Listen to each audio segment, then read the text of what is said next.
Assalamualaikum warahmatullahi wabarakatuh. Perkenalkan, nama saya Rianizar Fareza Martin dengan NIM 75224011 dari kelas Divi 4A. Di sini saya akan menjelaskan apa saja yang sudah saya pelajari tentang finansial literatur. Yang pertama itu dasar-dasar keuangan pribadi, yaitu termasuk pengelolaan anggaran serta tabungan dan investasi yang bertujuan untuk perencanaan keuangan untuk mencapai tujuan jangka pendek dan jangka panjang. Lalu yang kedua yaitu investasi, mempelajari berbagai jenis investasi seperti saham, obligasi, reksadana, dan real estate, serta risiko dan imbal hasil yang terkait. Lalu yang ketiga yaitu asuransi, memahami pentingnya asuransi untuk melindungi diri dari risiko keuangan serta berbagai jenis asuransi seperti kesehatan, jiwa, dan properti. Jadi dapat disimpulkan yang saya pelajari dari financial literatur itu yaitu bertujuan untuk memberikan pengetahuan dan keterampilan yang dibutuhkan agar dapat membuat keputusan keuangan yang cerdas dan bertanggung jawab. Di sini saya akan membahas atau menjelaskan tentang apa manfaatnya kita mempelajari financial literatur. Yaitu yang pertama, pengelolaan keuangan pribadi yang lebih baik. Memahami cara membuat dan mengelola anggaran serta mengetahui cara mengatur tabungan dan pengeluaran secara efisien. Lalu yang kedua, pengambilan keputusan keuangan yang lebih cerdas, yaitu dapat membuat keputusan investasi yang tepat, serta memahami risiko dan keuntungan dari berbagai instrumen keuangan. Lalu yang ketiga, perencanaan keuangan jangka panjang, yaitu membantu perencanaan masa pensiun dengan baik, serta menyusun rencana untuk mencapai tujuan keuangan jangka panjang, seperti membeli rumah atau pendidikan anak. Lalu yang keempat, menghindari hutang yang tidak sehat, yaitu belajar cara menggunakan kredit secara bijaksana, serta mengembangkan strategi untuk melunasi hutang dan menghindari hutang yang berlebihan. Yang kelima, berlindung dari risiko keuangan. Memahami pentingnya asuransi untuk melindungi diri dan keluarga dari risiko finansial yang tidak terduga, yaitu dengan cara memilih jenis asuransi yang sesuai dengan kebutuhan. Yang keenam, meningkatkan kesejahteraan finansial, membantu meningkatkan stabilitas dan keamanan finansial, serta mengurangi stres dan kecemasan terkait masalah keuangan. Yang ketujuh, membangun kebiasaan keuangan yang baik, yaitu mengembangkan kebiasaan menabung dan berinvestasi secara rutin, menumbuhkan sikap disiplin dan mengelola keuangan, serta meningkatkan kemampuan dalam membaca. Yang ke-8, etika dan tanggung jawab keuangan, yaitu memahami pentingnya kejujuran dalam mengelola keuangan, serta mengambil keputusan keuangan dengan mempertimbangkan dampak sosial dan etis. Dengan demikian, tidak hanya bermanfaat untuk pengelolaan keuangan pribadi, tetapi juga membekali individu dengan keterampilan yang diperlukan untuk mencapai kesejahteraan finansial jangka panjang. Selanjutnya, di sini saya akan menjelaskan riset kecil khususnya terkait reksadana. Yaitu yang pertama, saya akan menjelaskan reksadana pasar uang yang dalam 3 tahun pengembaliannya paling tinggi. Lalu yang kedua, saya akan menjelaskan reksadana pendapatan tetap yang dalam 3 tahun pengembaliannya paling tinggi. Lalu saya akan menjelaskan tentang reksadana pendapatan tetap dengan pengembalian tertinggi 3 tahun terakhir. Yaitu yang pertama ada Dana Mas Stabil dengan total AUM-nya 1,7 triliun, returnnya 5,50% per tahun. Lalu yang kedua ada Manulife Obligasi Negara Indonesia 2 dengan total AUM-nya 2,3 triliun dengan returnnya 5,62% per tahun.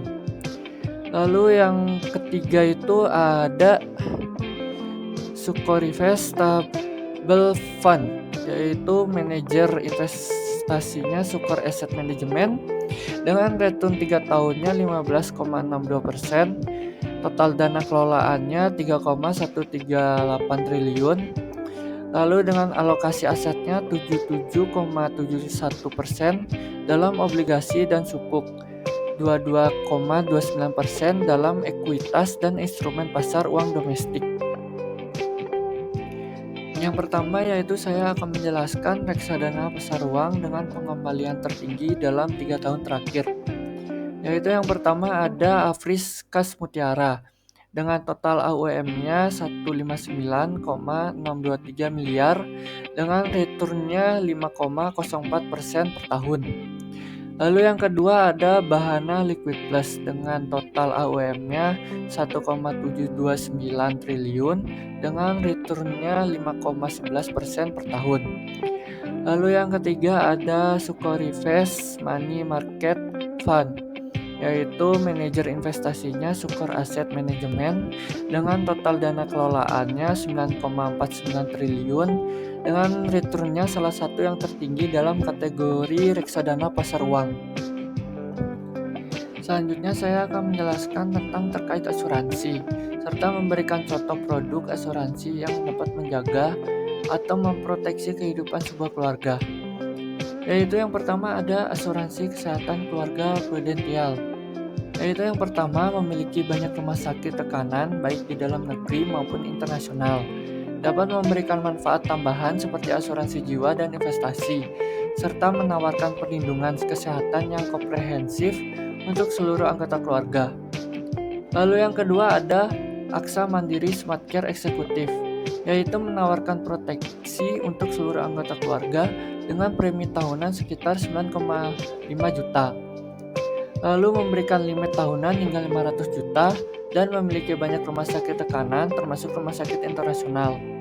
Lalu yang ketiga ada Lipo Insurance Healthy Plus Family, yaitu menawarkan limit tahunan hingga 300 juta dan menyediakan manfaat pengobatan untuk COVID-19 serta memiliki lebih dari 900 rumah sakit tekanan. Lalu yang keempat ada Signa Family Care Optima, yaitu premi bulanan sekitar 500.000 dengan manfaat pengembalian preminya 30% di akhir tahun kelima. Dengan memiliki lebih dari 700 rumah sakit tekanan dan usia masuk tertanggung hingga 60 tahun. Yang kelima ada asuransi Sinarmas, yaitu limit tahunannya hingga 400 juta serta memberikan cover untuk cuci darah dan premi tahunan sekitar 8,6 juta dengan lebih dari 100 rumah sakit tekanan. Lalu di sini saya akan menjelaskan rencana keuangan dari sekarang hingga masa depan, yaitu pada saat ini saya sebagai mahasiswa yaitu pendapatan bulanannya itu 2 juta, tabungannya 500.000, investasinya reksadana pasar uang. Lalu untuk ketika saya lulus, pendapatan bulanan saya 5 juta, tabungannya 1 juta rupiah, lalu investasinya reksadana pendapatan tetap.